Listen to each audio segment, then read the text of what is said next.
Hey, what's up, y'all? Stephist here. You know, on Instagram and a lot of things, I see people, sometimes it's memes, but I see people talking about how they're built different because they hit like a sloppy touch and go 315 bench, or they deadlifted 5 plates with straps or something like that. You know, interesting claims of being built different, but it had me thinking and reading, and I found someone who is built different, and I'm not going to put quotations there. And the story is so amazing and awe-inspiring that if I didn't read so much about it, I probably wouldn't believe it was true and would think that it was just a movie plot or some sort of fairy tale. But this is the story of Nicholas Alkemade, the Indestructible Alkemade. Nicholas Stephen Alkemade was born December 10th, 1922. On the night of March 24th, 1944, a then 21-year-old Alkemade was one of 7 crew members in a Lancaster B Mark II bomber. Returning from a 300 bomber raid on Berlin, they were attacked and mortally wounded by German fighter pilots. The plane caught fire, and the fire began to spiral out of control. Because Alkemade noticed that during the fire, his parachute had been destroyed, he had to make a decision: burn alive or jump out of the aircraft. Alkemade decided to jump out of the aircraft, preferring to die on impact rather than burn to death in the plane. This man fell 18,000 feet to the ground below. Little did he know, his fall was broken by pine trees and about a 10-foot patch of soft snow on the ground.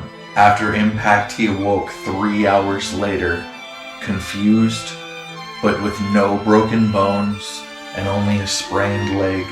Alkemade was then captured and interviewed by the Gestapo, who at first refused to believe his claim until they went out and personally studied the wreckage of the plane he had jumped from after finding where it had crashed. The Germans gave Alkemade a certificate testifying to the fact that he had survived the fall, and he was a celebrated prisoner of war up until he was released in May 1945 after the Americans won.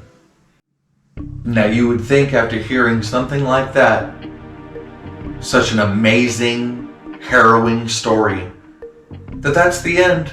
Nothing else could have happened to this man. Guess what? There's more!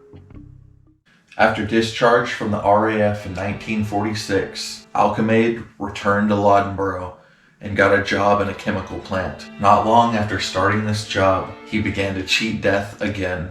While removing a chlorine gas generating liquid from a sump, he received a severe electric shock from the equipment he was using. While reeling away, his gas mask became dislodged and he began breathing in poisonous gas while unconscious. An agonizing 15 minutes were to pass before he was able to get aid, where he was dragged to safety and nearly asphyxiated, but did not. 15 minutes of chlorine gas inhalation should have killed him, but it did not. Not long after that incident, a siphoning pump burst while he was working next to it, and it sprayed Alkemade's face and arms with industrial sulfuric acid.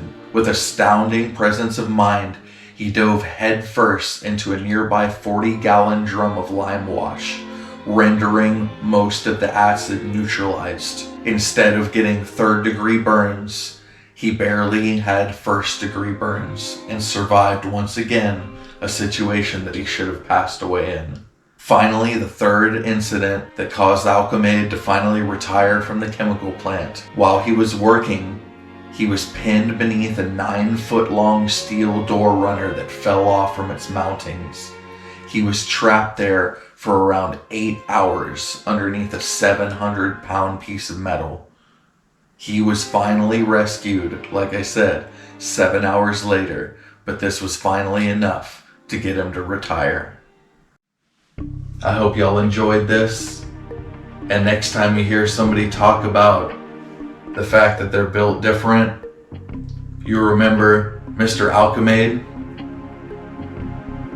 and just have a little laugh. Y'all have a good night. Stay tuned.